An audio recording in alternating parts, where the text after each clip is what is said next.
Oremos juntos.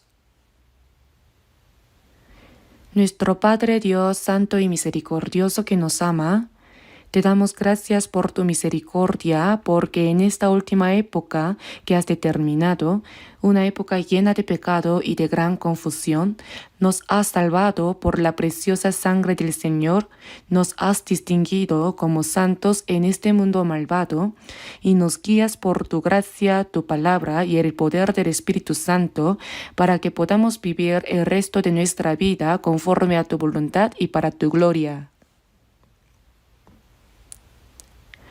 En este momento te damos gracias por permitirnos a nosotros que hemos sido redimidos por la preciosa sangre del Señor, reunirnos delante de ti para alabar tu gran amor y gracia, aprender tu palabra y tener comunión dentro de la comunidad santa que está contigo.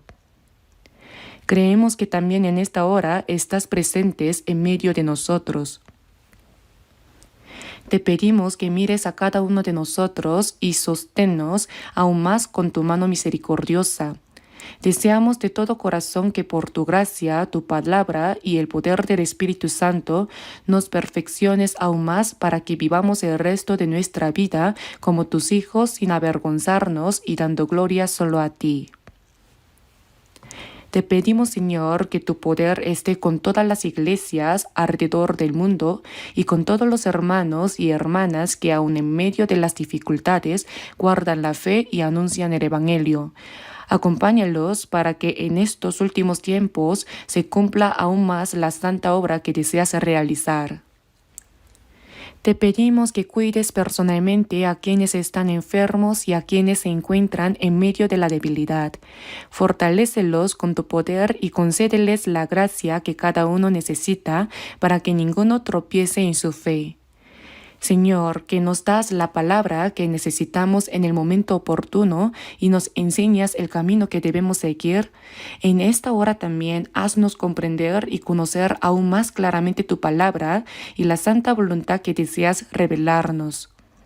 Guíanos para que guardemos tu palabra en nuestro corazón y en nuestra vida diaria y así podamos dar gloria solo a ti.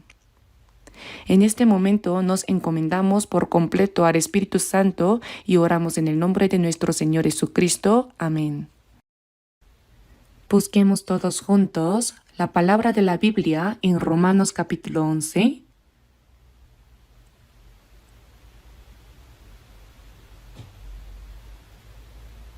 Leeremos desde Romanos capítulo 11, versículo 35.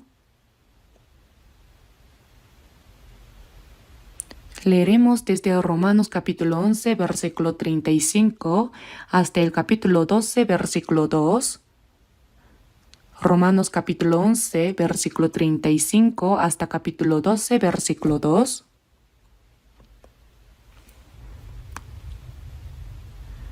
¿O quién le dio a él primero para que le fuese recompensado? Porque de él y por él y para él son todas las cosas.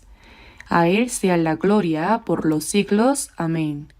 Así que, hermanos, os ruego por las misericordias de Dios que presentéis vuestros cuerpos en sacrificio vivo, santo, agradable a Dios, que es vuestro culto racional.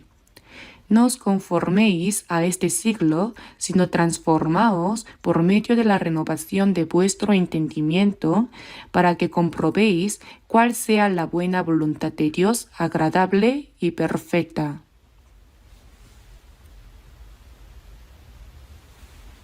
Si hasta aquí,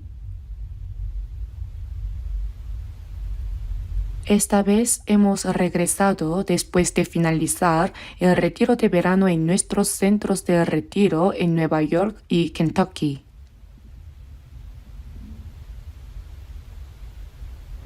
En esta ocasión se celebró la inauguración del nuevo edificio de la iglesia de Nueva Jersey. Es un edificio construido por estadounidenses. Aunque es antiguo, es un edificio muy excelente. Es un edificio construido al estilo típico de los estadounidenses y lo hemos reparado bien para poder usarlo. Además, ya obtuvimos el permiso completo de uso y ahora podemos usarlo libremente.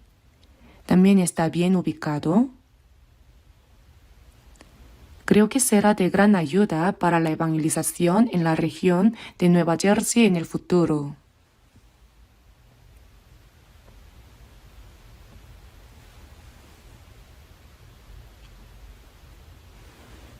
También, aunque para la Iglesia de Nueva York ha sido difícil encontrar un lugar para realizar seminarios en esa zona, esta vez compramos un espacio para ello. Adquirimos un excelente edificio, lo acondicionamos y limpiamos bien y ahora podemos reunirnos allí. A pesar de las dificultades, seguimos orando y evangelizando con fervor y continúa ocurriendo la obra de salvación. Y nuestro centro de retiro en Kentucky se ha convertido en el punto central para varias iglesias del este, pero aunque cumple el papel de centro, está muy lejos. Como el territorio es muy extenso, si se quiere ir desde Nueva York se tarda 10 horas en auto, desde Washington o Chicago unas 8 horas y el lugar más cercano queda a unas 6 horas. Sin embargo, el terreno del centro de retiro de Kentucky es de unas 53,000 pyong, es decir, aproximadamente 1.750.000 metros cuadrados. Es un terreno inmenso que en tiempos antiguos era un lugar donde los estadounidenses montaban a caballo y se divertían, pero lo compramos todo, construimos nuevos edificios y alojamientos y estamos evangelizando con fervor allí. Aunque en distancia está lejos, los hermanos están reuniéndose con mucha frecuencia para realizar distintos tipos de formación, evangelización y también reuniones entre iglesias. Parece que se están reuniendo muy a menudo.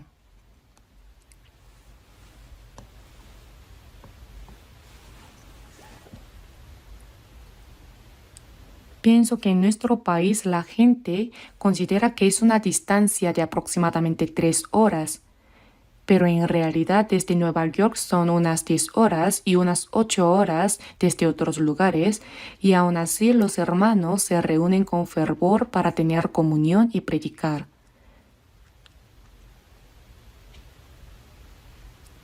Pude sentir más profundamente que la gracia de Dios es inmensa y que Dios mismo está con nosotros obrando. El Evangelio se está difundiendo activamente en la región de América. Bueno, hoy, a través de la palabra que hemos leído, en el capítulo 12, versículo 1 dice: «Presentéis vuestros cuerpos en sacrificio vivo, santo, agradable a Dios». Y he titulado el sermón como «El sacrificio vivo, santo y agradable a Dios».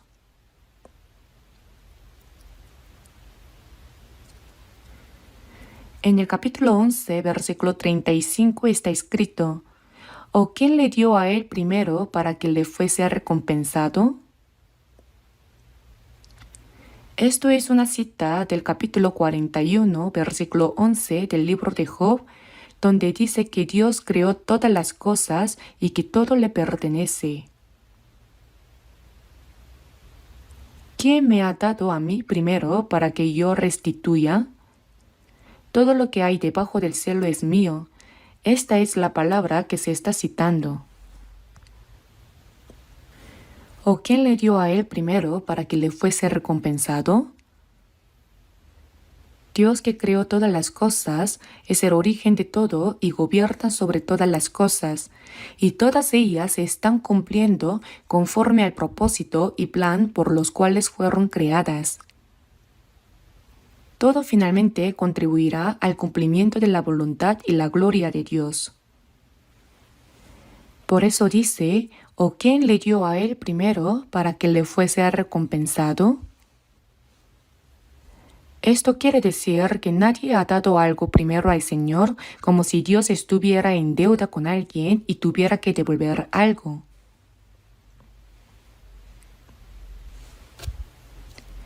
En Primera de Crónicas, capítulo 29, versículo 14, vemos que David ofreció a Dios muchas riquezas que tenía él mismo y las del pueblo para construir el templo. Y oró a Dios diciendo: ¿Quién soy yo y quién es mi pueblo para que pudiésemos ofrecer voluntariamente cosas semejantes? Pues todo es tuyo y de lo recibido de tu mano te damos. Dijo una verdad muy clara. Originalmente, nada de lo que tenemos es nuestro. Todo lo que tenemos nos lo ha dado el Señor y lo que damos al Señor es en realidad de Él.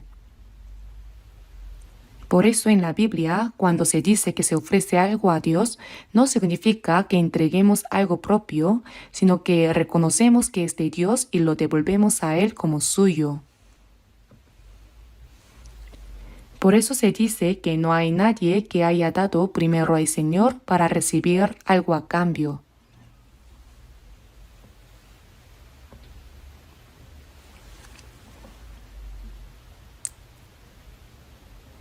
Porque de Él y por Él y para Él son todas las cosas. El Señor creó todas las cosas y por Él existen y a Él vuelven todas las cosas. Esto significa que toda la creación cumple el propósito y el plan de Dios y finalmente regresa a Él. Por eso dice: a Él sea la gloria por los siglos. Amén. Todo existe para la gloria de Dios. Por eso en el capítulo 12, versículo 1 dice: así que, conectando con las palabras anteriores, así que hermanos, os ruego por las misericordias de Dios que presentéis vuestros cuerpos en sacrificio vivo, santo, agradable a Dios, que es vuestro culto racional. La expresión así que hermanos es una exhortación dirigida a nosotros, los santos salvos. Y por las misericordias de Dios significa que habiendo recibido su misericordia, debemos escuchar esta exhortación. En Efesios capítulo 2 versículos 4 al 5 dice: pero Dios, que es rico en misericordia, por su gran amor con que nos amó, aun estando nosotros muertos en pecados, nos dio vida juntamente con Cristo, por gracia sois salvos. Esto significa que al recibir el gran amor de Dios, que es rico en misericordia, hemos recibido el perdón de nuestros pecados y hemos sido salvos por la gracia de Dios. La persona que ha sido salva ha recibido la misericordia de Dios. La palabra misericordia significa un amor compasivo. Significa que si uno ha recibido la misericordia de Dios, debe escuchar estas palabras. Ahora en este momento, todos nosotros que estamos aquí, también hemos recibido ese gran amor de Dios que es rico en misericordia, ¿verdad?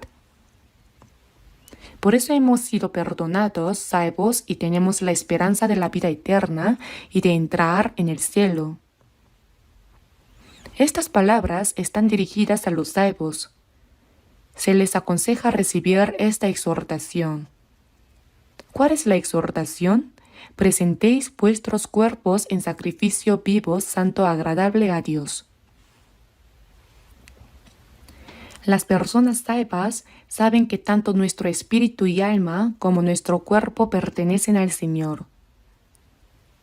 Se nos exhorta a entregar lo que es del Señor de una manera que sea digna de Él. No estamos dando lo que es nuestro a Dios, sino devolviéndole lo que es de Dios a Dios. Solo las personas salvas saben que todo lo que tienen le pertenece a Dios. Por eso en 1 Corintios capítulo 6 versículos 19 al 20 dice: porque habéis sido comprados por precio. Nuestro espíritu y alma y cuerpo han sido comprados con la preciosa sangre del Señor. Porque habéis sido comprados por precio. Glorificad pues a Dios en vuestro cuerpo y en vuestro espíritu, los cuales son de Dios. Esta es una enseñanza que solo quien ha sido salvo puede entender. Por eso dice, presentéis vuestros cuerpos en sacrificio vivo, santo, agradable a Dios. Antes de entender esta palabra, primero debemos saber que antes de que hagamos algo por Dios, hay algo que Dios ya hizo por nosotros. Busquemos en la Biblia, Efesios capítulo 5. Efesios capítulo 5. Efesios capítulo 5, versículo 2.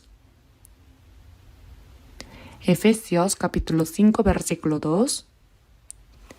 Y andad en amor como también Cristo nos amó, y se entregó a sí mismo por nosotros, ofrenda y sacrificio a Dios en olor fragante.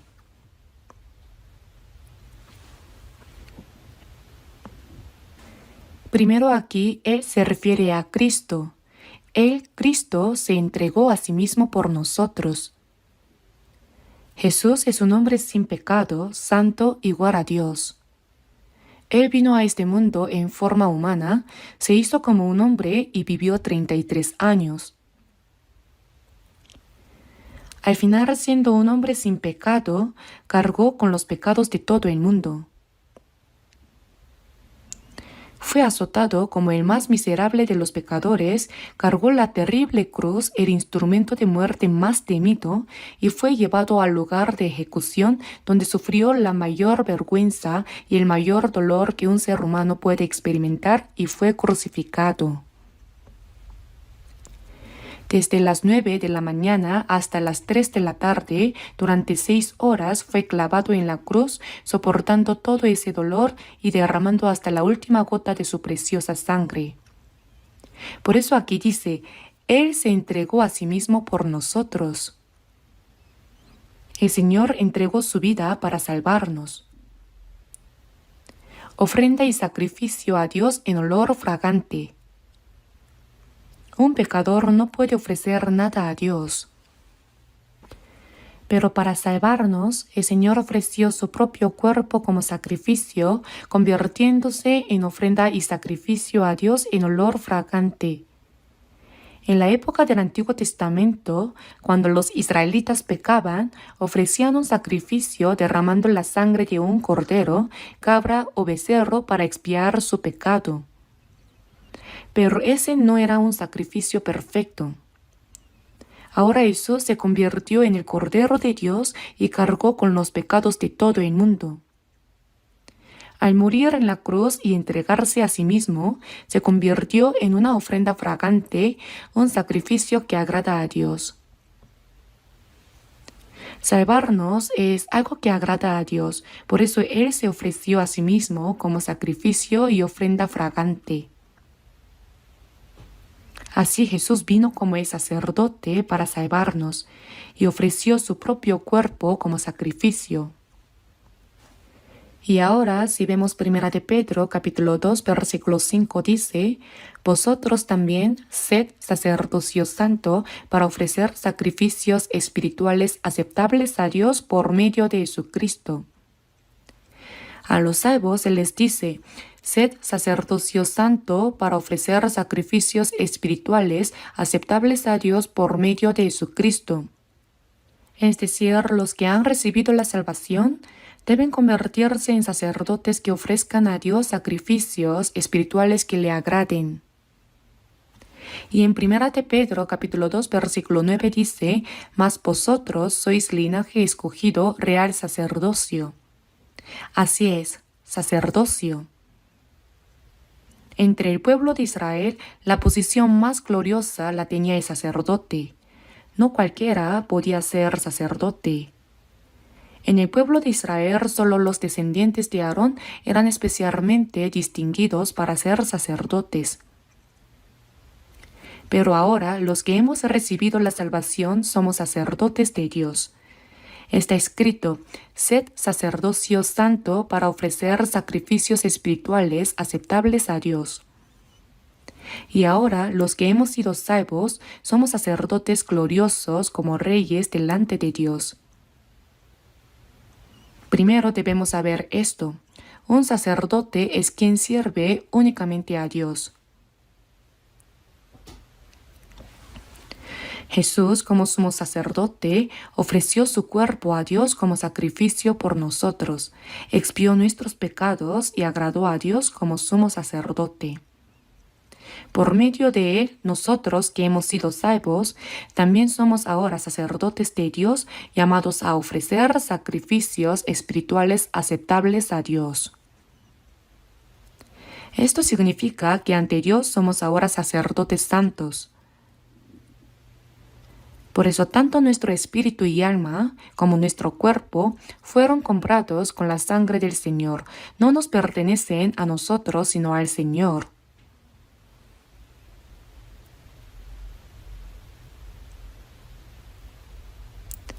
Presentéis vuestros cuerpos en sacrificio vivo, santo, agradable a Dios. Esto es un mandato del Señor para nosotros. Es un mandato santo. Presentéis vuestros cuerpos en sacrificio vivo, santo, agradable a Dios, que es vuestro culto racional. Debemos tomar este problema con mucha prudencia. Ahora somos los sacerdotes santos de Dios, y el sacrificio es nuestro propio cuerpo.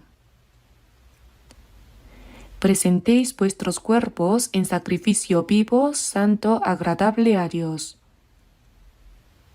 La palabra cuerpo no se refiere solo a esta carne o cuerpo físico, sino también a nuestro corazón, nuestra personalidad, nuestra vida, a todo nuestro ser. Nos llama a ofrecer toda nuestra vida como un sacrificio santo que agrade a Dios. Sed sacerdocio santo para ofrecer sacrificios espirituales aceptables a Dios. Hemos sido salvos únicamente por la preciosa sangre del Señor.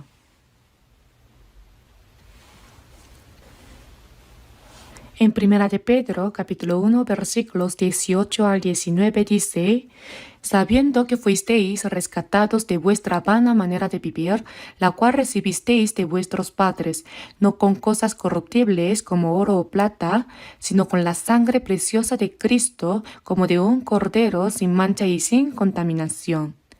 Por la preciosa sangre de Cristo, como de un cordero, hemos sido redimidos. Además, en Hebreos capítulo 9, versículo 12 dice: sino por su propia sangre, habiendo obtenido eterna redención. Jesús se entregó a sí mismo y con su sangre cumplió la eterna redención. Lo que Dios ha hecho para salvarnos es verdaderamente maravilloso. En Efesios capítulo 1, versículo 7 dice: en quien tenemos redención por su sangre, el perdón de pecados según las riquezas de su gracia. La redención significa que Él pagó por mis pecados. Por eso hemos recibido el perdón de pecados. Somos personas perdonadas eternamente. ¿No es maravilloso? Dios nos amó tanto que envió a su Hijo unigénito como sacrificio expiatorio, ofreciendo un sacrificio eterno por nuestros pecados y salvándonos. Ahora los que hemos sido salvos, hemos sido redimidos por la preciosa sangre del Señor y somos personas santas y distinguidas. En Apocalipsis capítulo 1 versículos 5 al 6 dice: al que nos amó y nos lavó de nuestros pecados con su sangre. Dios nos amó y por medio de la sangre de Cristo nos liberó de nuestros pecados, del poder del pecado y de la muerte. Está escrito: y nos hizo reyes y sacerdotes para Dios su Padre, a Él sea gloria e imperio por los siglos de los siglos. Amén. Y no solo nos salvó, sino que también nos hizo parte del reino de Dios. Lo más importante en el reino de Dios es su pueblo. El reino de Dios tiene 3 elementos principales: la soberanía, que es Dios; el territorio, que es el nuevo cielo y la nueva tierra; y el pueblo, que son los santos salvos. Nosotros somos el pueblo de ese reino. Por eso está escrito, al que nos amó y nos lavó de nuestros pecados con su sangre, y nos hizo reyes y sacerdotes para Dios su Padre. No debemos olvidar que Él nos hizo sacerdotes. Por eso, los que hemos sido salvos, debemos convertirnos en sacerdotes santos que ofrecen sacrificios espirituales para servir a Dios. Siendo sacerdotes, no debemos cometer errores. Por eso, veamos brevemente Romanos capítulo 14. Romanos capítulo 14.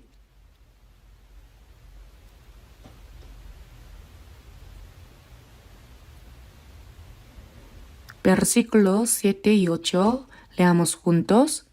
Porque ninguno de nosotros vive para sí y ninguno muere para sí. Pues si vivimos, para el Señor vivimos, y si morimos, para el Señor morimos. Así pues, sea que vivamos o que muramos, del Señor somos.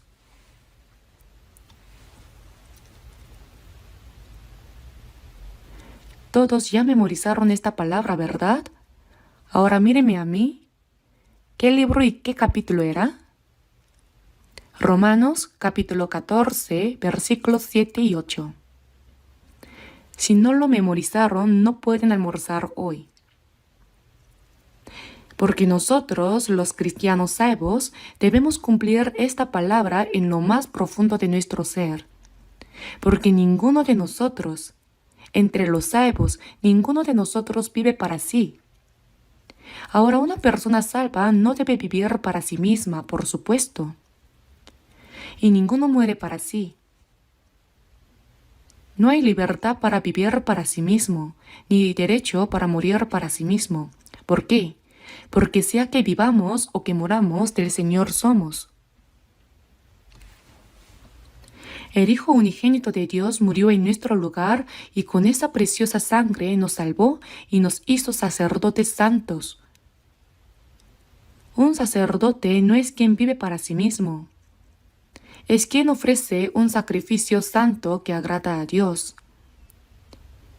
Por eso debemos ofrecer nuestro cuerpo como un sacrificio que agrade a Dios. Ninguno de nosotros vive para sí, y no debe haber ninguna persona que viva para sí misma. Eso es una contradicción. Esto no es algo especial, sino algo muy obvio. Es lo normal. Pues si vivimos, para el Señor vivimos. Y si morimos, para el Señor morimos. Debemos vivir para el Señor, y si es necesario, también morir para el Señor. ¿Por qué? Sea que vivamos o que muramos, del Señor somos. Que el Señor me dé vida o me quite la vida, que haga lo que desee, así debe ser. No tenemos la libertad de vivir para nosotros mismos. Tampoco tenemos el derecho de morir para nosotros mismos, porque sea que vivamos o que muramos, del Señor somos. Por eso, presentéis vuestros cuerpos en sacrificio vivo, santo, agradable a Dios. Esta es una orden absoluta que el Señor nos ha dado. Vuestros cuerpos. Este cuerpo significa todo nuestro ser, uno mismo. Nuestro corazón, nuestra personalidad y toda nuestra vida. Todo lo que decimos y hacemos mientras vivimos debe ser un sacrificio santo que agrade a Dios. Debe ser un sacrificio vivo. ¿Qué les parece? ¿Les resulta pesado? Debemos ser personas que ni vivan para sí mismas, ni mueran para sí mismas. Pero en realidad creo que hay pocas personas así. Eso es una gran contradicción. Hay muchas personas salvas, ¿verdad? Todos hemos recibido la salvación. Pero en realidad no son muchas las personas que realmente pueden vivir para el Señor y también morir por Él. Ese es el verdadero problema. Sin embargo, el Señor nos exige eso. No es un ser que dice, está bien si vives para mí o no, o si vives para ti mismo y mueres por ti mismo, no hay problema. La verdad no admite acuerdos. Porque el Señor murió por nosotros y nos salvó, ahora nos pide que vivamos el resto de nuestra vida para Él, y si es necesario, hasta dar la vida. El Santo Hijo Unigénito de Dios, para salvar a pecadores como nosotros, sufrió la cruz, que era el método de ejecución más cruel impuesto por Roma. La crucifixión no era simplemente colgar a alguien en una cruz, sino que el día antes le despojaban de sus ropas, lo ataban a un poste y lo azotaban con látigos terribles que desgarraban su cuerpo en pedazos. Algunos morían de inmediato por el dolor insoportable de esos azotes. Jesús recibió ese terrible castigo de azotes. Por eso 700 años antes de que Él viniera, en Isaías capítulo 53 versículo 5 estaba escrito: Mas Él herido fue por nuestras rebeliones, molido por nuestros pecados. Él fue herido y molido, y también dice, y por su llaga fuimos nosotros curados. El Señor tomó sobre sí todas las maldiciones y el terrible juicio que nosotros merecíamos, aunque era un hombre sin pecado. ¿No es esto algo verdaderamente asombroso? Por eso nuestro Señor, habiendo soportado toda la vergüenza, el dolor y la maldición que nosotros merecíamos para salvarnos, ahora nos pide que vivamos el resto de nuestra vida para Él. Lo que el Señor nos exige, ¿acaso es demasiado? En el Salmo capítulo 116, versículo 12 dice, ¿qué pagaré a Jehová por todos sus beneficios para conmigo? Dios nos ha dado la gracia para nuestra salvación. ¿Qué pagaré a Jehová por todos sus beneficios para conmigo? Para salvar a pecadores como nosotros, el Hijo Unigénito de Dios, que es igual al Creador y a Dios, como dice Filipenses capítulo 2, versículo 5, dejó su posición y se hizo semejante a los hombres. Jesús no es simplemente un hombre. Es Dios Padre, Hijo y Espíritu Santo, el Dios de la Trinidad, que es igual en esencia. Él dejó su lugar y se hizo hombre, manifestándose en forma humana. Vino en la forma de un siervo y aunque era hombre, se hizo siervo entre los hombres. Jesús dijo, el Hijo del Hombre no vino para ser servido, sino para servir y para dar su vida en rescate por muchos.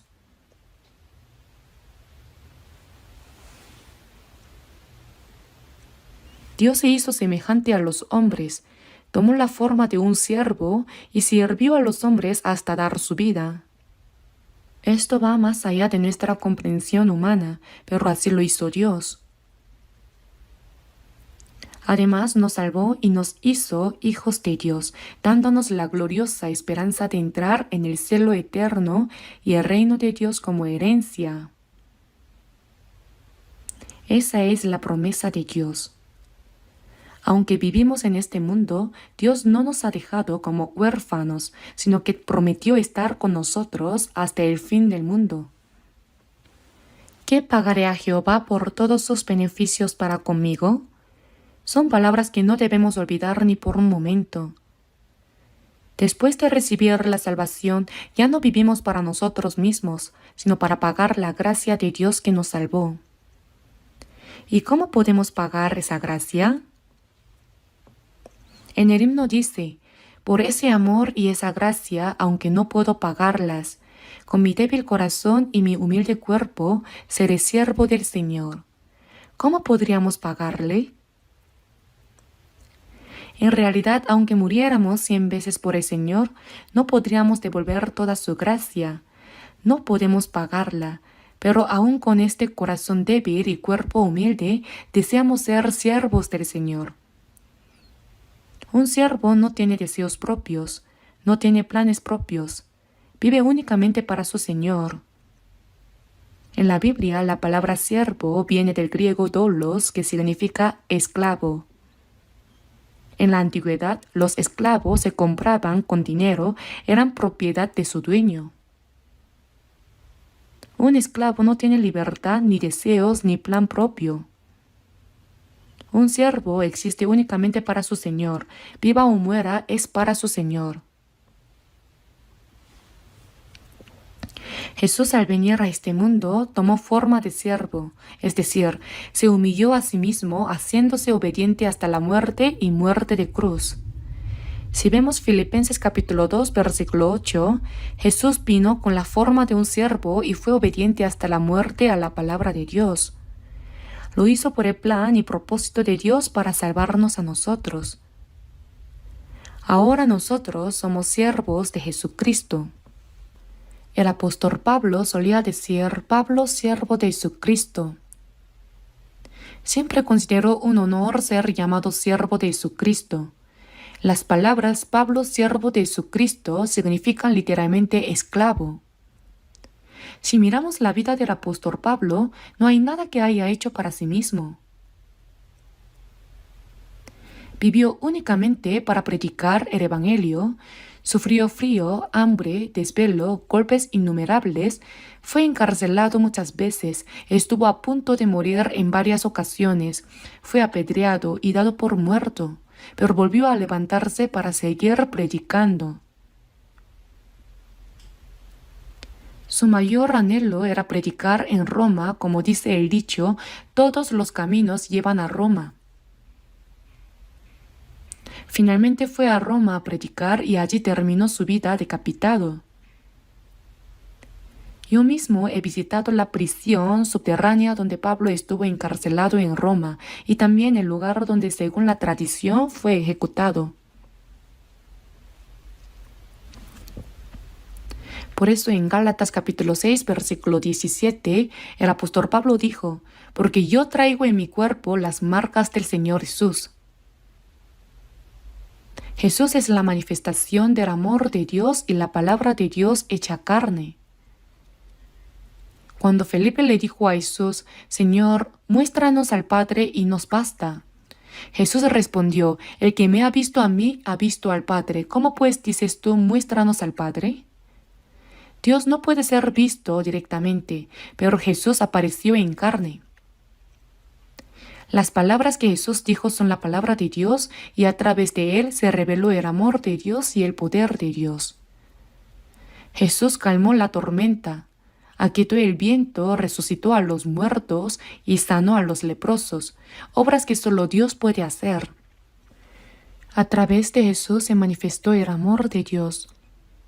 Y después de que Jesús se fue, la vida del apóstol Pablo parece una manifestación nuevamente de Jesús. Al observar la vida del apóstol Pablo, es igual a la de Jesús.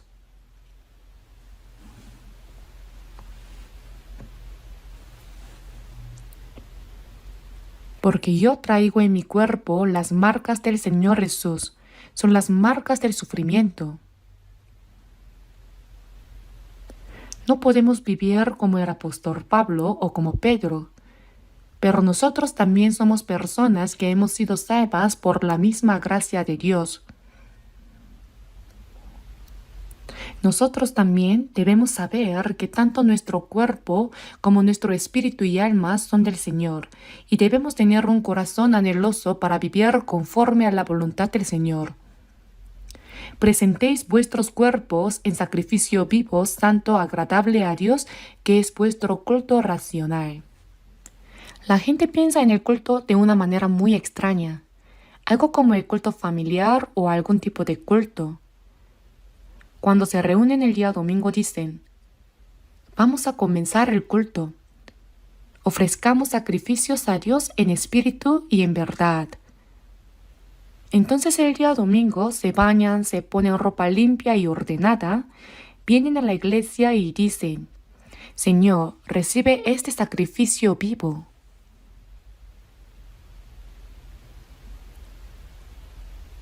¿Eso es culto racional? No entienden qué es el verdadero culto. En Juan capítulo 4, la mujer samaritana se encontró con Jesús y dijo: Señor, me parece que tú eres profeta. Ya que he encontrado a un profeta, déjame preguntarte algo. Nuestros padres adoraron en este monte, y vosotros decís que en Jerusalén es el lugar donde se debe adorar.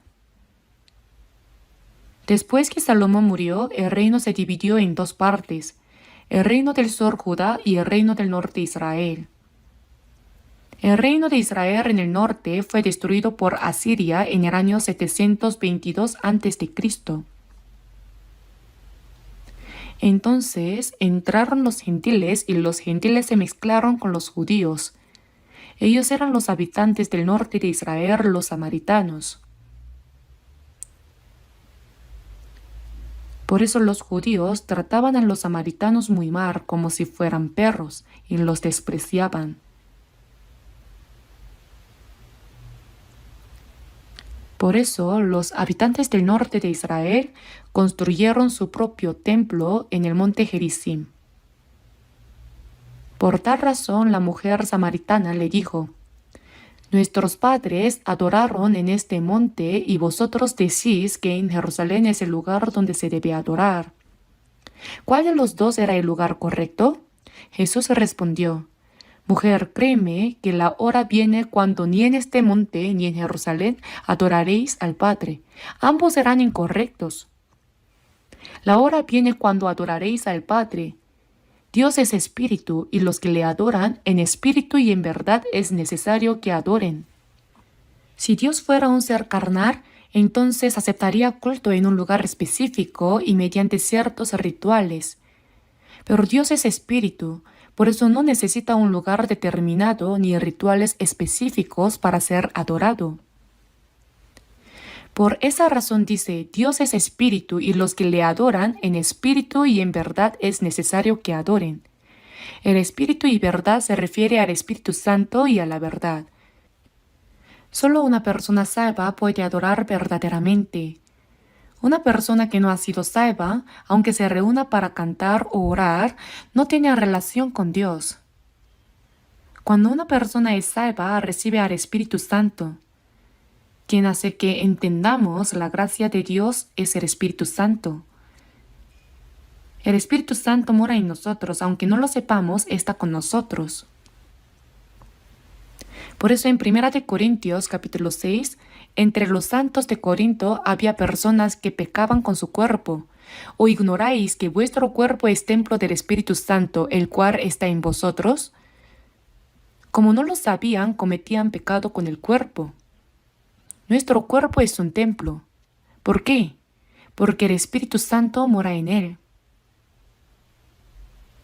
Y como el Espíritu Santo habita en nosotros, Él nos hace entender la palabra de Dios y nos ayuda a vivir conforme a ella. Por lo tanto, en espíritu y verdad, es decir, vivir siendo guiados hacia la verdad por el Espíritu Santo, eso es adorar en espíritu y en verdad. Eso es culto racional. Ese tipo de culto no es algo como decir: empecemos el culto, terminemos el culto. Si terminamos el culto es algo grave.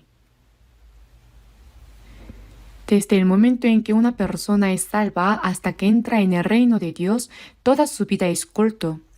Incluso en el cielo el culto continuará, dándole gloria a Dios. Por eso está escrito: presentéis vuestros cuerpos en sacrificio vivo, santo, agradable a Dios.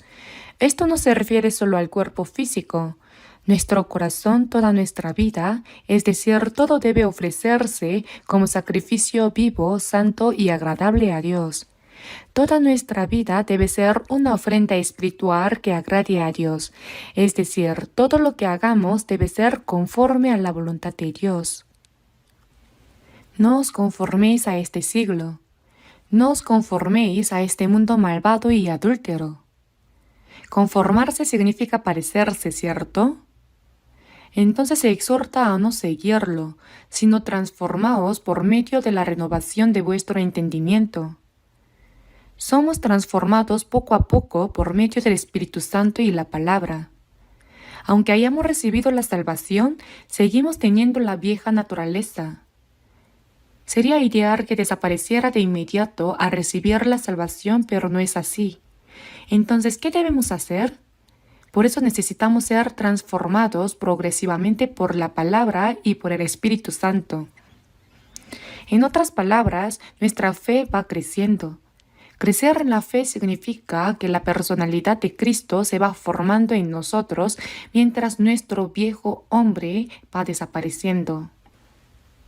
Aunque uno haya recibido la salvación, al principio uno domina un 90% y el Espíritu Santo un 10%. Si uno crece un poco, el Espíritu Santo controla un 20% y uno un 80%, luego 30% y 70%. Así va cambiando gradualmente. Después llega el 50%. Cuando se llega al 50%, uno vivirá a veces siguiendo al Espíritu Santo y otras veces siguiendo la carne. Si se crece un poco más y el Señor llega a dominar un 70% de nuestro corazón y uno queda en un 30%, incluso con eso ya se puede vencer a uno mismo poco a poco. Al crecer hasta cierto punto, se puede llegar a vencer completamente todas las fuerzas de la carne. Romanos capítulo 8, versículo 14 dice, porque todos los que son guiados por el Espíritu de Dios, estos son hijos de Dios. No solo está el Espíritu de Dios, sino que en Romanos capítulo 8, versículo 9 dice, y si alguno no tiene el Espíritu de Cristo, no es de él. Hermanos, no debemos usar a la ligera la palabra cristiano. Dicen que la señorita Kim es cristiana. Dicen que la señorita Park es una verdadera cristiana. ¿Basado en qué? La palabra cristiano significa persona en quien Cristo vive. Una persona en quien mora Cristo, una persona de Cristo, ¿entienden?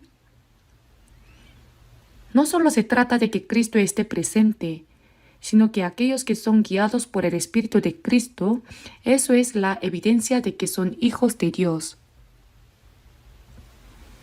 Hermanos, ¿acaso la vida cristiana consiste en vivir a su manera durante la semana, haciendo lo que les parece bien, y luego el domingo venir a cantar himnos, orar, escuchar el sermón del pastor como si fuera una charla interesante, dar unas pocas monedas de ofrenda y después volver a vivir como quieren?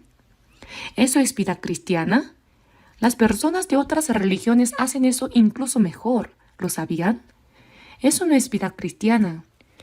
La vida cristiana, desde el día en que fuimos salvos hasta el momento en que vayamos delante de Dios, debe ser como hijos de Dios y como cristianos, una vida completamente guiada por el Espíritu Santo, de modo que toda nuestra vida se convierta en un sacrificio vivo, santo y agradable a Dios. Esto significa que la vida en el hogar, en el trabajo, en la sociedad y en la iglesia, todo debe vivirse conforme a la voluntad de Dios, de modo que cada palabra y cada acción se conviertan en un sacrificio vivo que agrade a Dios en un culto racional. ¿Cómo podemos vivir así? Claro que debemos vivir así, es obvio. Si uno dice que ha recibido la salvación, pero en ciertos momentos parece ser salvo y en otros momentos no, es un problema verdaderamente serio. ¿Hasta cuándo continuará viviendo de esa manera? Es vuestro culto racional. Nuestro culto racional consiste en que todo lo que decimos, hacemos y la totalidad de nuestro corazón y vida se convierta en un sacrificio que agrade a Dios. Eso es el verdadero culto racional. ¿Lo entienden?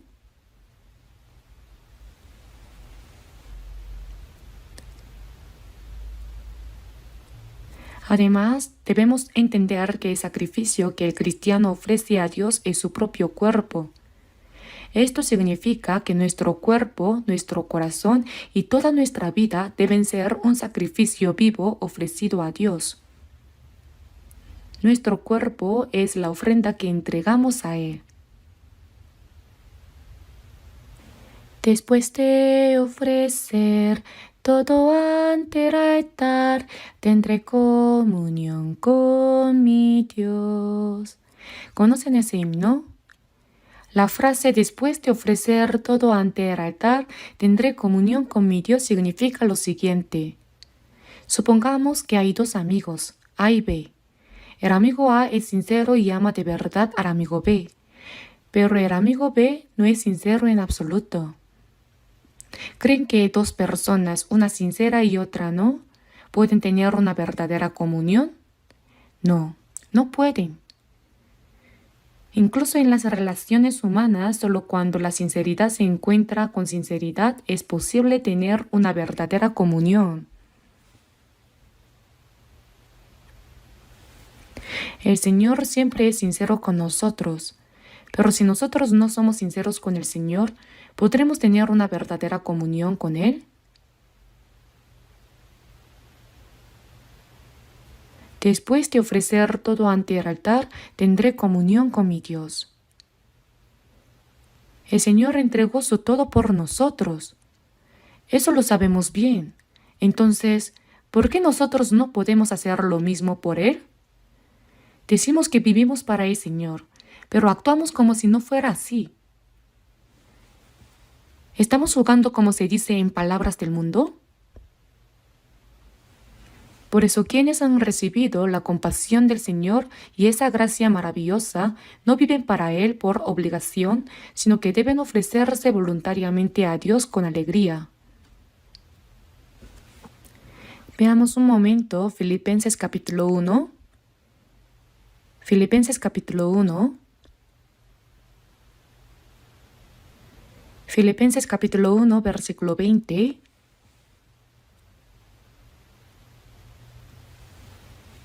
Leamos juntos Filipenses capítulo 1, versículo 20. Conforme a mi anhelo y esperanza de que en nada seré avergonzado, antes bien con toda confianza, como siempre, ahora también será magnificado Cristo en mi cuerpo, o por vida o por muerte. El apóstol Pablo dijo que tenía un anhelo y esperanza. Es decir, había algo que él deseaba anhelosamente. ¿Cuál era esa única y ferviente esperanza? Que en nada seré avergonzado, antes bien con toda confianza como siempre. Como siempre, ahora también con toda confianza. ¿Cómo? Será magnificado Cristo en mi cuerpo, o por vida o por muerte. El deseo de Pablo era que a través de su cuerpo únicamente el Señor fuera magnificado. Por eso pudo declarar, porque para mí el vivir es Cristo y el morir es ganancia. Dijo que ya sea en vida o en muerte, ese era su único anhelo y esperanza. Será magnificado Cristo en mi cuerpo. ¿Saben que cuando nosotros, los cristianos, decimos una sola palabra inapropiada o actuamos mal, el nombre del Señor es deshonrado? A veces escucho ese tipo de comentarios. A veces escucho comentarios como, ese hermano no sé si realmente es salvo. Por cómo habla parece que sí, pero por cómo actúa parece que no.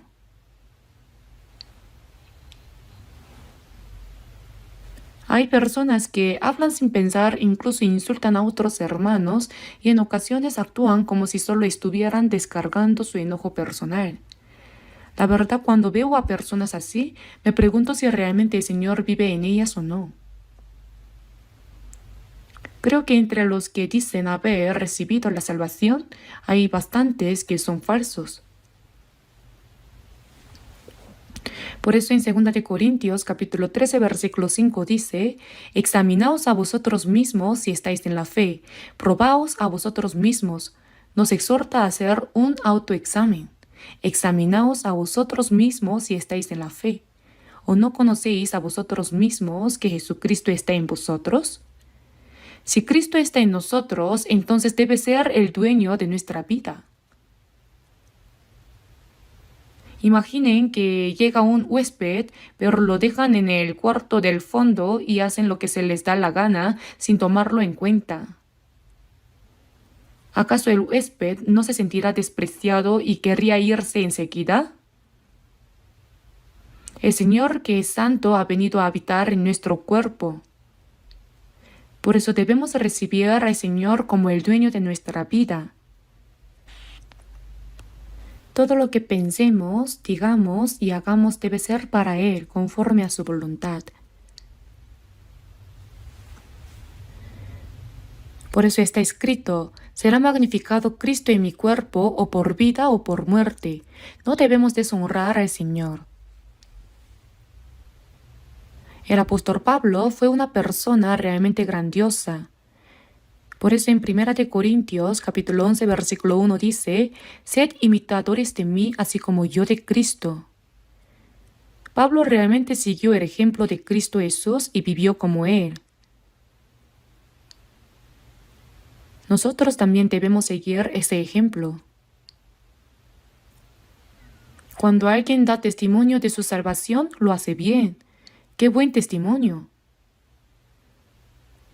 Hoy en día eso ya no sucede, pero en el pasado, cuando una hermana daba un buen testimonio, la invitaban de iglesia en iglesia diciendo: hermana, por favor, dé testimonio. Aunque daba un buen testimonio, después se descubría que su vida estaba completamente equivocada. ¿Qué era ese testimonio? Era falso nada más. Nuestra vida misma debe ser el verdadero testimonio. Y ahora los sacrificios que se ofrecen a Dios, los que ofrecían los israelitas, debían ser sin defecto. En Levítico capítulo 22, versículo 20, se menciona que los sacrificios ofrecidos a Dios debían ser sin mancha ni defecto, porque si se ofrecía algo defectuoso, Dios no lo acepta, ¿verdad? Ahora veamos Malaquías capítulo 1, versículo 6. El último libro del Antiguo Testamento. Veamos Malaquías capítulo 1.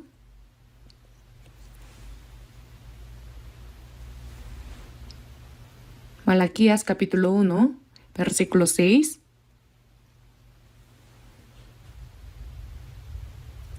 El hijo honra al padre y el siervo a su señor. Si pues soy yo padre, ¿dónde está mi honra? Y si soy señor, ¿dónde está mi temor? Dice Jehová de los ejércitos a vosotros, oh sacerdotes, que menospreciáis mi nombre. Y decís: ¿en qué hemos menospreciado tu nombre? En que ofrecéis sobre mi altar pan inmundo, y dijisteis: ¿en qué te hemos deshonrado? En que pensáis que la mesa de Jehová es despreciable. Y cuando ofrecéis el animal ciego para el sacrificio, ¿no es malo? Asimismo, cuando ofrecéis el cojo o el enfermo, ¿no es malo? Preséntalo pues a tu príncipe, ¿acaso se agradará de ti, o le serás acepto? Dice Jehová de los ejércitos. Ahora pues orad por el favor de Dios para que tenga piedad de nosotros. Pero ¿cómo podéis agradarle si hacéis estas cosas?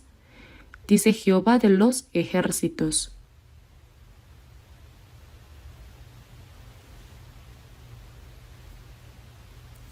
Al leer este texto, vemos que en la época de Malaquías, aunque servían a Dios, la gloria hacia Dios había desaparecido por completo. Oh sacerdotes, que menospreciáis mi nombre. Aunque eran sacerdotes, no eran aquellos que ofrecían sacrificios que agradaban a Dios ni que daban gloria a su nombre, sino sacerdotes que menospreciaban el nombre de Dios. El hijo honra a su padre y el siervo a su señor. Si pues soy yo padre, ¿dónde está mi honra?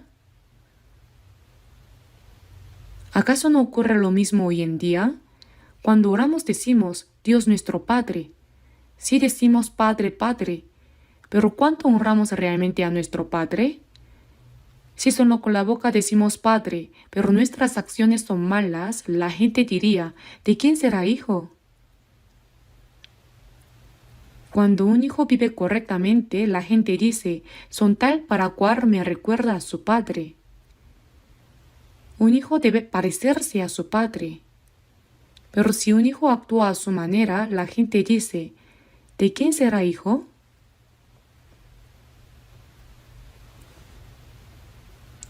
y el siervo a su Señor. Nosotros somos siervos de Jesucristo, ¿verdad?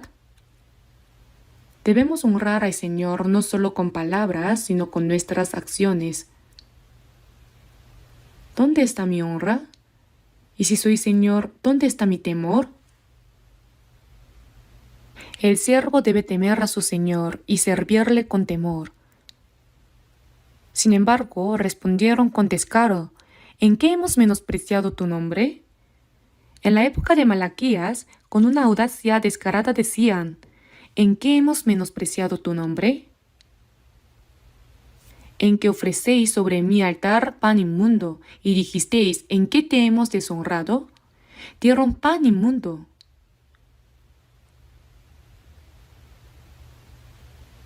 Dice Jehová de los ejércitos: y cuando ofrecéis el animal ciego para el sacrificio, ¿no es malo? Ofrecían animales cojos y enfermos.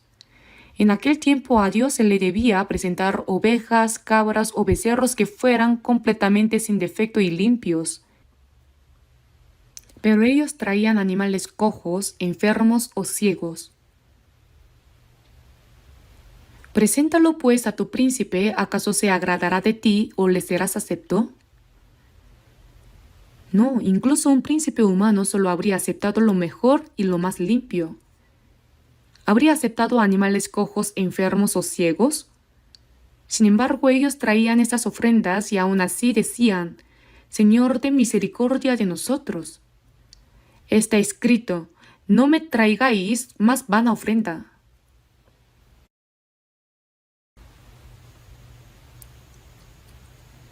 Oh sacerdotes, que menospreciáis mi nombre.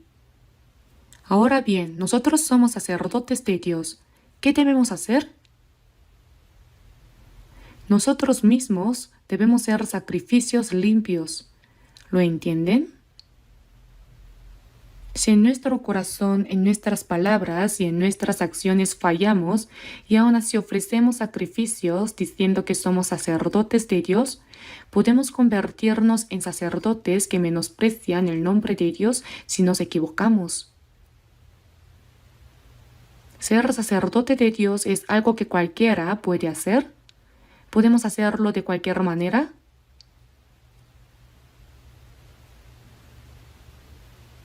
Ahora no olvidemos que somos sacerdotes de Dios. Está escrito: vosotros también sed sacerdocio santo para ofrecer sacrificios espirituales aceptables a Dios.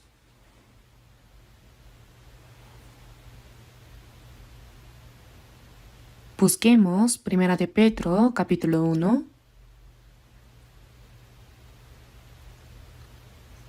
Primera de Pedro, capítulo 1, versículo 15. Primera de Pedro, capítulo 1, versículos 15 y 16. Leamos juntos. Sino como aquel que os llamó es santo, sed también vosotros santos en toda vuestra manera de vivir, porque escrito está: sed santos porque yo soy santo. Ahora, para nosotros que hemos sido salvos, en el versículo 15 dice: como aquel que os llamó es santo, sed también vosotros santos en toda vuestra manera de vivir. El Dios Padre que nos salvó es santo. Por eso, sed también vosotros santos en toda vuestra manera de vivir. En toda vuestra manera de vivir. Ser santo significa distinguirse del pecado de este mundo. Debemos vivir una vida distinguida. Nuestra vida misma debe ser digna como hijos de Dios y como cristianos. Hay un dicho que dice: de nombre y en realidad. Es decir, no solo de nombre ser cristianos, hijos de Dios o pueblo que irá al cielo, sino que nuestra vida misma debe ser así. Por supuesto, debe ser así. Escrito está: sed santos porque yo soy santo.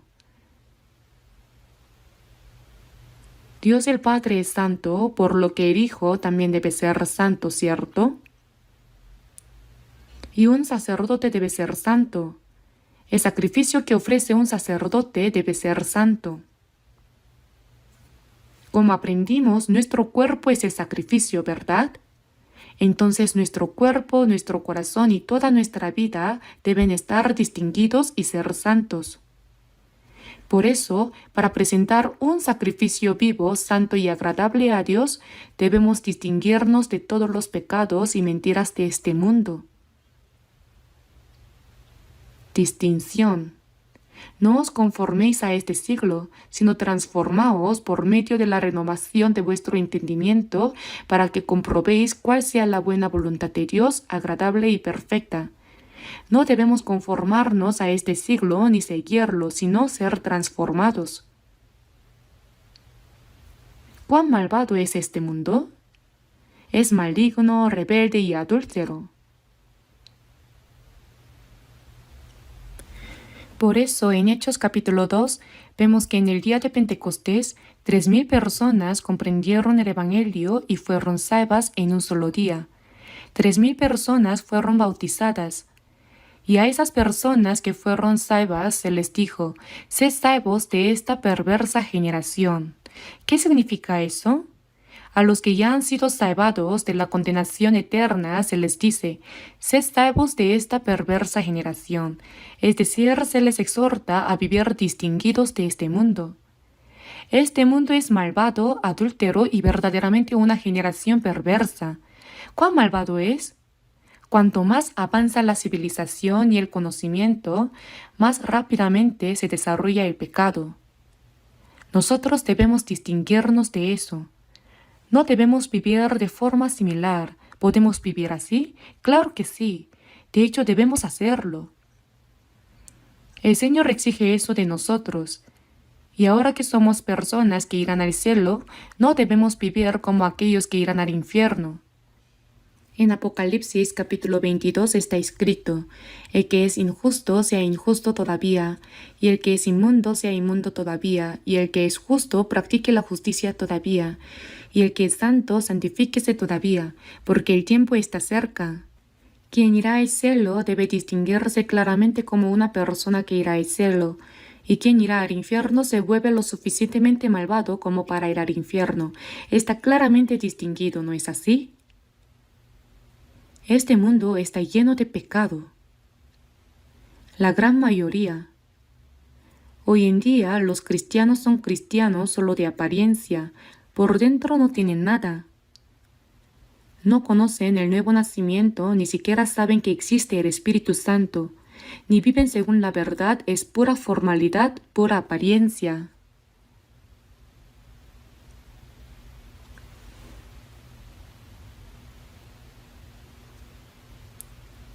En Proverbios capítulo 14, versículo 12 dice: hay camino que al hombre le parece derecho, pero su fin es camino de muerte.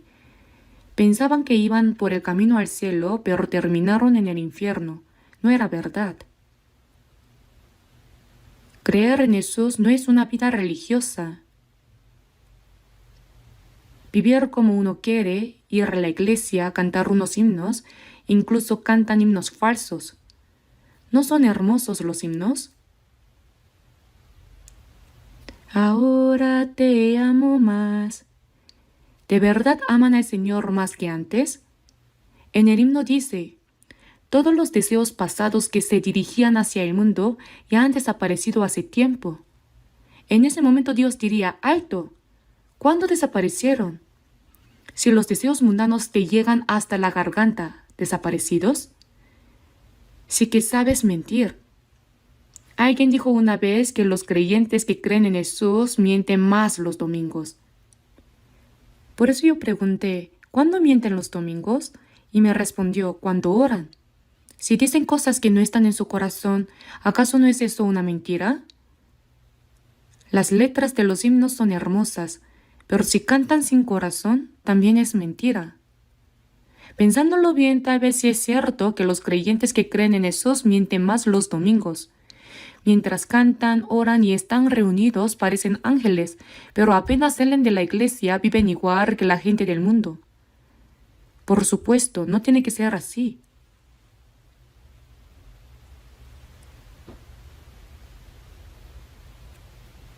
Por eso nosotros tenemos que distinguirnos del mundo. Distinción. La santidad significa distinguirse. Si queremos ofrecer un sacrificio santo que agrade a Dios, primero debemos vivir una vida distinguida del mundo y convertirnos en personas distinguidas. Veamos 2 Corintios capítulo 6. 2 Corintios capítulo 6. Veamos 2 Corintios capítulo 6, versículo 17.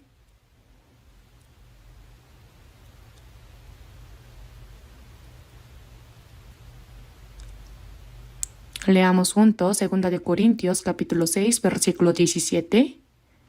Por lo cual, salid de en medio de ellos y apartaos, dice el Señor, y no toquéis lo inmundo, y yo os recibiré. Y seré para vosotros por Padre, y vosotros me seréis hijos e hijas, dice el Señor Todopoderoso. Salid de en medio de ellos. Con vosotros se refiere a los salvos, mientras que con ellos se refiere a la gente del mundo. Salid de en medio de ellos y apartaos y no toquéis lo inmundo. Tenemos que apartarnos y distinguirnos.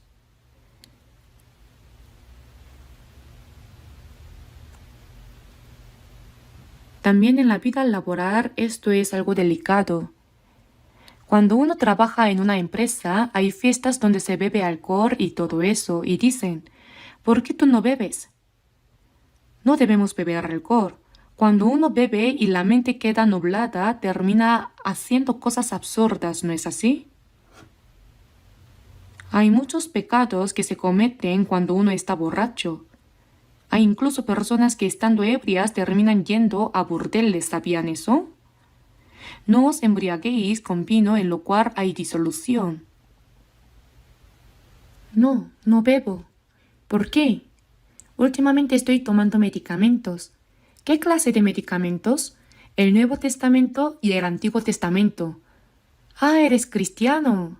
Por eso no bebo. Entonces nos echan el alcohol encima de la espalda.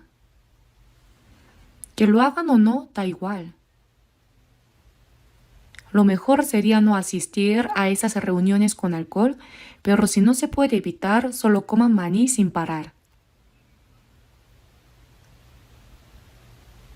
Nos observan cuidadosamente. ¿De verdad es cristiano? Pero si uno actúa igual que ellos, pensarán, no es diferente. Pero si se mantienen distinguidos, entonces las personas sentirán cierto temor. Realmente es diferente. ¿Yo podría ser así? Conozco a una persona que después de recibir la salvación cambió de inmediato. Y al ver ese cambio, varios de sus compañeros de trabajo también llegaron a conocer la salvación. En 1 de Pedro, capítulo 3, versículo 15 dice, «Estad siempre preparados para presentar defensa con mansedumbre y reverencia ante todo el que os demande razón de la esperanza que hay en vosotros». Si uno tiene una fe y una esperanza firmes, otros quieren saber sobre eso. ¿De verdad eso es cierto? Respetan la fe que esa persona tiene. Aunque por fuera parezca que se burlan, por dentro piensan, «Wow, creo que eso sí es verdad». Pero si uno dice que cree en Jesús y al mismo tiempo toma tragos de alcohol y hace bromas vulgares como los del mundo, entonces la gente pensará, es falso, es un falso, se darán cuenta.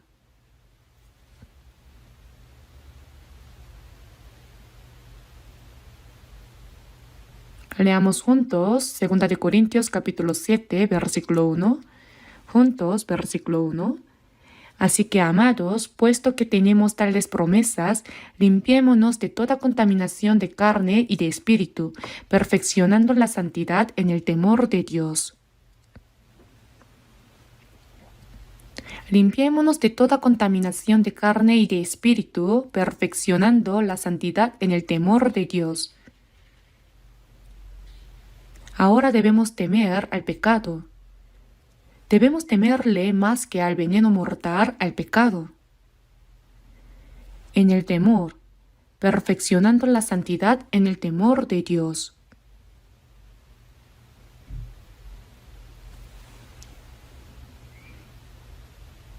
La santidad debe perfeccionarse poco a poco y cada vez más. En Mateo capítulo 5, versículo 48 dice: «Sed pues vosotros perfectos como vuestro Padre que está en los cielos es perfecto». Dios es perfectamente santo, ¿verdad? Nosotros debemos parecernos a Él cada vez más y más. Se dice que el gusano se convierte en cigarra después de 7 años.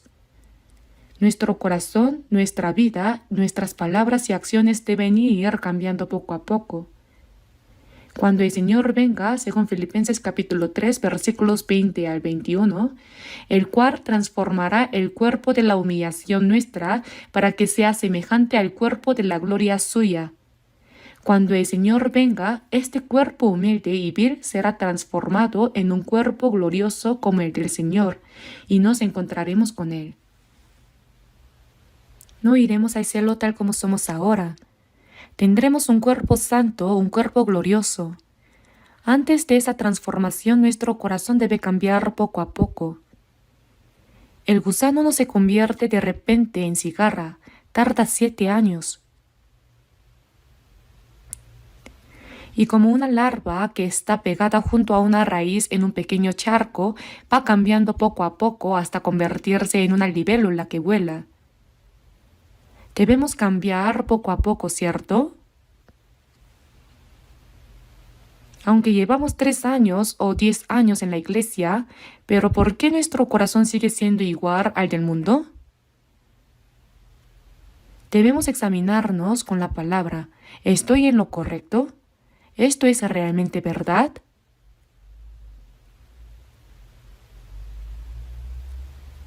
Busquemos en Isaías capítulo 52, versículo 11.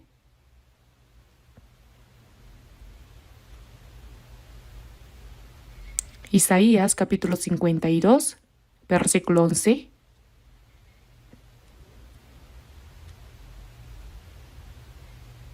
Leamos juntos. Apartaos, apartaos, salid de ahí, no toquéis cosa inmunda, salid en medio de ella, purificaos los que lleváis los utensilios de Jehová.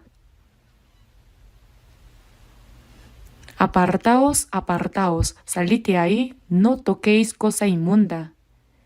Esto significa que debemos estar distinguidos de los que son del mundo. Salid de ahí, no toquéis cosa inmunda. Salid de en medio de ella. Purificaos los que lleváis los utensilios de Jehová. Los sacerdotes llevaban el arca del pacto, ¿verdad? Los que lleváis los utensilios de Jehová, los que llevan la palabra de Dios y siguen al Señor deben ser santos. Purificaos.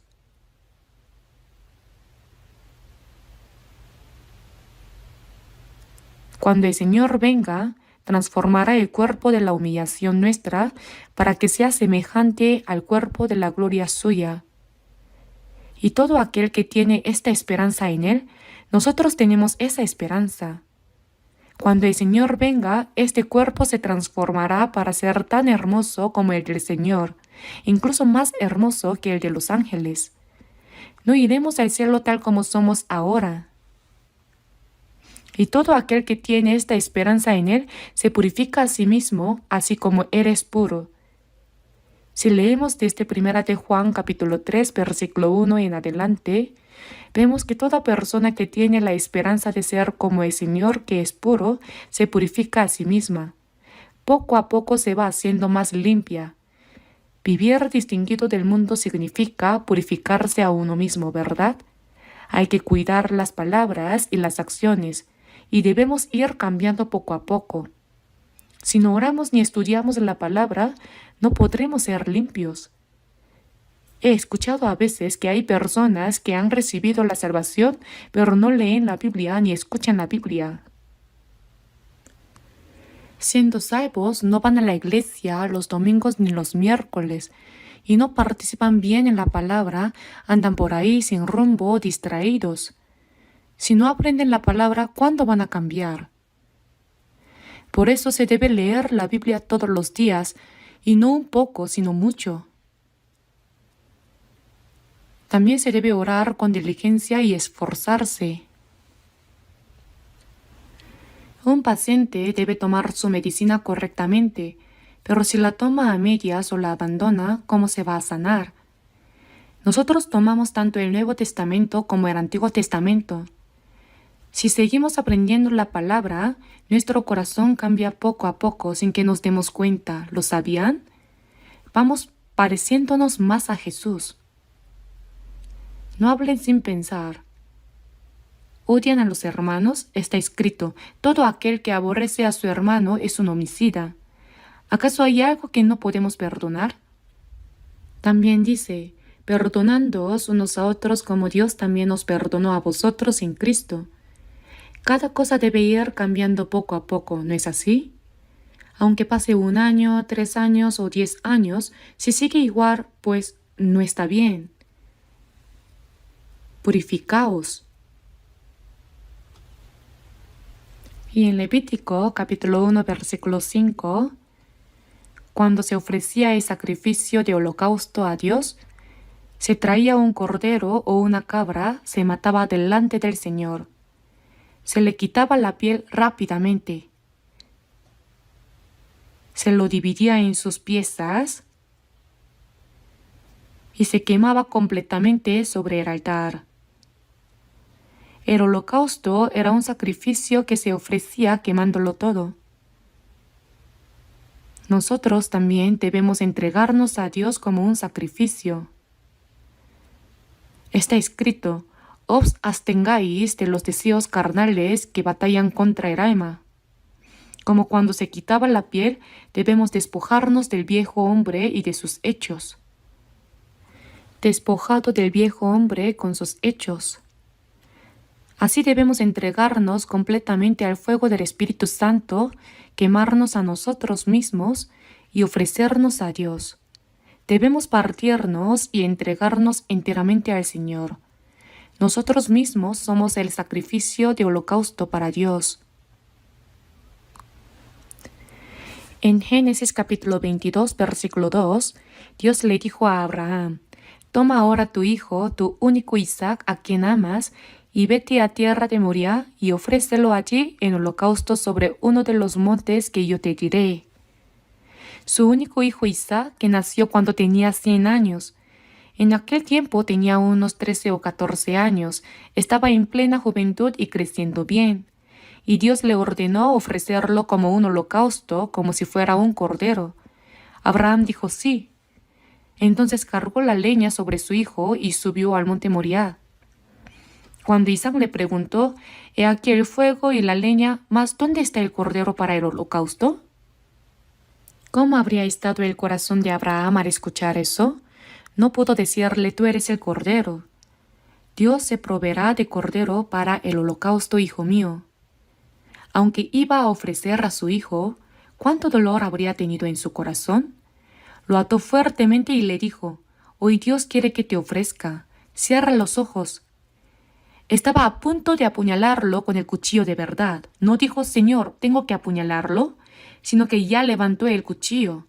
Pero Dios apresuradamente llamó 2 veces, «Abraham, Abraham, detente». Y dijo, «Porque ya conozco que temes a Dios por cuanto no me rehusaste tu hijo, tu único». Aprobó la prueba. Y cerca en unos arbustos había un carnero atrapado que se ofreció en lugar de Isaac. Piensen cuán gran dolor habría sentido Abraham en el corazón cuando iba a ofrecer a Isaac. Cuando nos ofrecemos a Dios, a veces nuestro corazón puede doler mucho. Cuando un cristiano se ofrece como un sacrificio vivo, renuncia a la libertad y los placeres que podría disfrutar, ¿saben? En este mundo, ¿qué es la verdadera libertad? ¿Es vivir como uno quiera? ¿Es correcto disfrutar de los placeres? El cristiano es quien renuncia a esa libertad y esos placeres de los que puede disfrutar. Aunque duela en el corazón, así debe ser. Por eso los cristianos, al unirse completamente con el Señor, ofrecen a Dios un sacrificio santo, vivo y agradable a Dios. Por eso nunca olviden que como sacerdotes santos de Dios, deben ofrecer sus cuerpos como un sacrificio santo, vivo y agradable a Dios. La oración, la palabra, la obediencia a Dios. Toda esta vida es un sacrificio vivo y un culto racional para Dios.